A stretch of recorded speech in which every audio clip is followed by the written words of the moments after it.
हरे कृष्णा, राधे राधे। आप सभी का मंगल हो, कल्याण हो। आज हम ऐसे विषय पर बात करने जा रहे हैं जो हमारे दैनिक जीवन की बहुत बड़ी चुनौती है। यानी कि हम सबका कहीं न कहीं किसी न किसी स्तर पर ऐसे लोगों से पाला पड़ा है जिन्होंने हमारा टका करके बेइज्जती करी, खूब अपमान किया। तो ऐसे में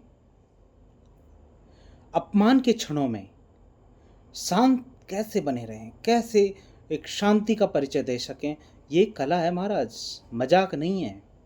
हम सब ने कभी न कभी किसी न किसी रूप में घोर अनादर का अनुभव जरूर किया होगा। कोई तीखा शब्द, कोई तिरस्कार, कोई अनुचित व्यवहार, जैसे ही ये होता है हमारे भीतर एक तूफान सा उठ खड़ा होता है। चेहरा तमतमा उठता है, आंखें सुर्ख लाल हो जाती हैं, दिल की धड़कनें तेज हो जाती हैं और मन की पहली और स्वाभाविक प्रतिक्रिया होती है पलटकर जवाब देने की, खुद को सही साबित करने की, सामने वाले को उसी भाषा में ईंट का जवाब पत्थर से देने की प्रतिक्रिया, रिएक्शन। ये जो प्रतिक्रिया है, इससे उठकर बात करेंगे हम। अपमान और तिरस्कार के समय शांत रहकर बात करना सामान्य नहीं है, बहुत बड़े महात्मा के लेवल की बात है। हर कोई इसे नहीं संभाल पाता। ये आत्मबल, इनर स्ट्रेंथ, गहरी समझ और असाधारण इमोशनल इंटेलिजेंस का प्रतीक है। अगर आप ऐसा कर पाते हैं तो देखो, नेगेटिविटी के दलदल से ऊपर उठकर अपनी जो इनर स्ट्रेंथ है, अंदर की जो शांति है, उसको सुरक्षित रखने का मार्ग है ये। देखिए, जब आपका रिमोट किसी दूसरे के हाथ में होता है और कोई हमारा अपमान करता है, तो हमें इतनी तीव्रता से क्रोध आता है या दुख महसूस होता है। इसका कारण है हमारा अहंकार, हमारा ईगो। यह जो मैं है, मैं की जो छवि है, जिसे हम जीवन भर ओढ़ करके संवारते हैं, ये जब कोई इस छवि पर हमला करता है तो हमें लगता है कि हमारे अस्तित्व पर हमला हो गया। हमारा अहंकार अपनी रक्षा के लिए तुरंत प्रतिक्रिया करता है, रिएक्ट करता है। ये इम्पल्सिवनेस जो है, एक तरह की गुलामी है। जरा सोच कर देखिए, जब कोई बाहरी व्यक्ति अपने कुछ शब्दों से, बाहरी क्या, परिवार के भी हो सकते हैं, अपने कुछ शब्दों से आपके अंदर की शांति को भंग कर सकता है, आपके अंदर तूफान पैदा कर सकता है, आपके चेहरे की मुस्कान छीन सकता है, तो इसका मतलब क्या हुआ? इसका मतलब ये हुआ कि आपकी भावनात्मक जो है, इमोशनल स्थिति जो है, उसका रिमोट कंट्रोल किसी और के हाथ में है। वह जब चाहे और जब चाहे बटन दबाकर आपको गुस्सा दिला सकता है, आपको बेचैन कर सकता है, आपको दुखी कर सकता है। इस तरह से प्रतिक्रिया करके हम अनजाने में अपनी शक्ति उस व्यक्ति को सौंप देते हैं जिसने हमारा अनादर किया। हम उसके नकारात्मक खेल में एक मोहरा बन जाते हैं, जो चाहते हैं कि हम परेशान हो,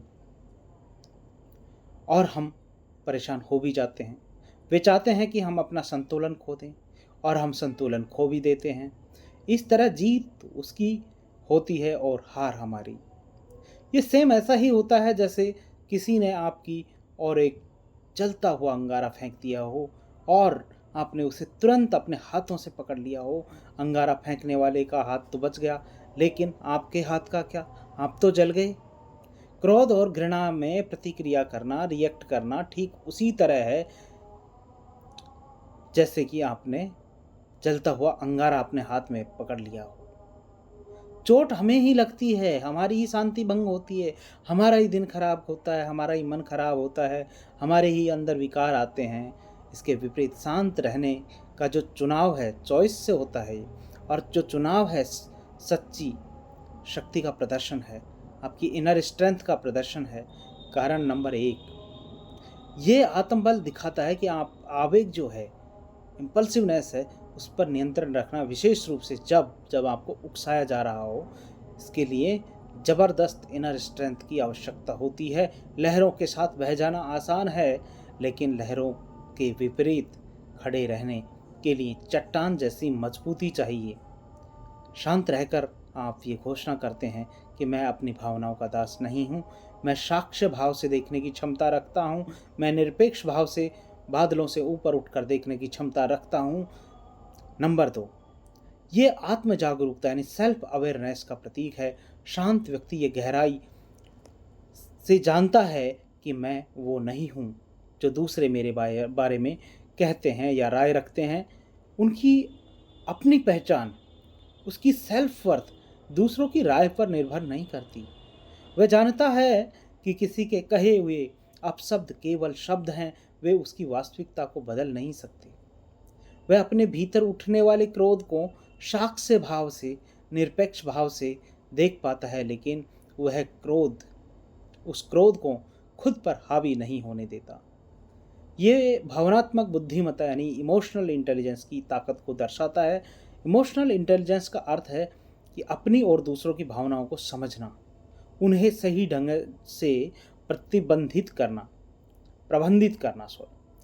अपमान के क्षण में प्रतिक्रिया न करने का निर्णय लेना, मतलब रिएक्शन की जगह रिस्पॉन्स करने का निर्णय लेना, उस उत्तेजना को, उस स्टिमुलस को आपके रिस्पॉन्स के बीच के छोटे से अंतराल में किया गया एक सचेत और बुद्धिमत्तापूर्ण निर्णय है।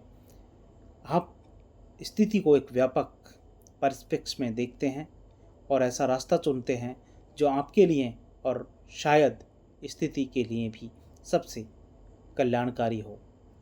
श्रीमद् भगवत गीता में जिस स्थित प्रज्ञता का वर्णन किया गया, यह अवस्था उसी का एक प्रतिबिंब है। स्थित प्रज्ञ वो है जो मान से, सम्मान से, अपमान से, सुख से और दुख से सबसे परे है, सभी स्थितियों में समान रहता है, विचलित नहीं होता। ये मानसिक और आध्यात्मिक विकास की एक बहुत ऊंची अवस्था है और अपमान के क्षण में शांति का अभ्यास हमें उसी दिशा में ले जाता है। देखिए, शांत रहने की क्षमता तब और गहरी हो जाती है जब हम अपमान के स्रोत को समझने की कोशिश करते हैं। कोई व्यक्ति अनादर क्यों करता है? अक्सर किसी का अपमानजनक व्यवहार उसके खुद का चरित्र बताता है, आपका चरित्र नहीं बताता। अक्सर जो व्यक्ति दूसरों का अनादर करते हैं, दूसरों की बेइज्जती करते हैं, वह भीतर ही भीतर खुद से दुखी होते हैं, असुरक्षित होते हैं, हीन भावना से ग्रसित होते हैं। उनके भीतर जो कड़वाहट होती है, जो नकारात्मकता भरी होती है, वही उनके शब्दों के से बाहर छलकती है। दुखी व्यक्ति ही दूसरों को दुख देता है। एक खुश और संतुष्ट व्यक्ति के पास दूसरों का अपमान करने के लिए ना तो समय होता है और ना ही उसकी इस तरह की इच्छा होती है।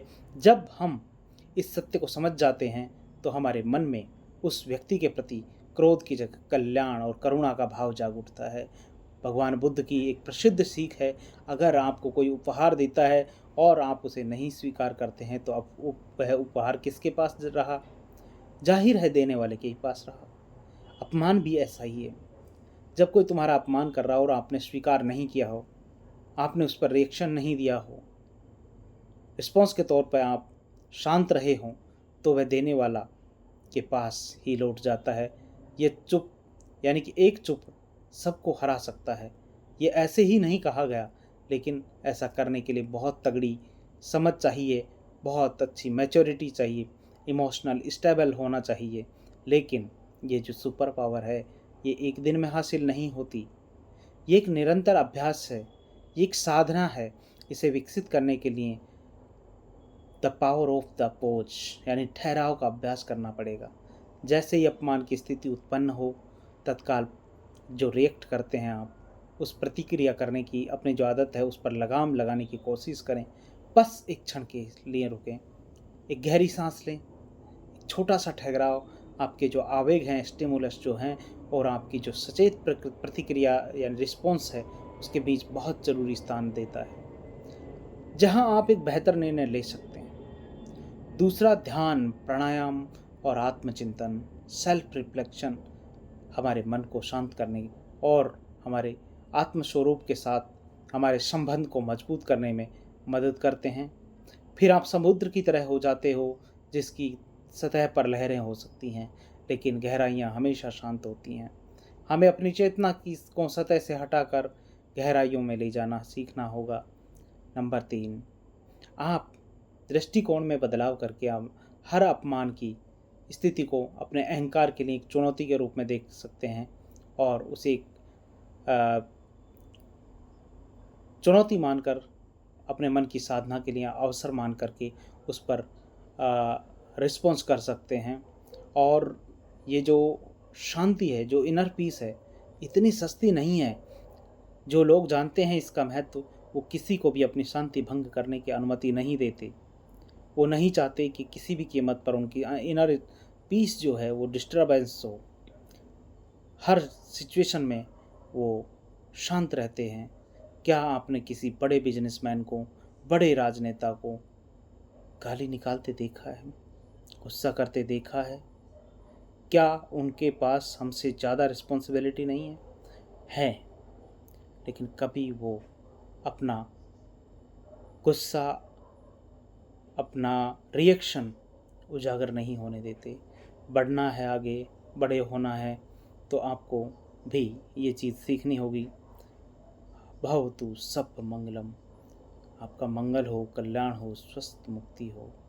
हरे कृष्णा हरे कृष्णा, कृष्णा कृष्णा हरे हरे, हरे राम राम राम हरे हरे। बोलो राधा रानी की जय हो।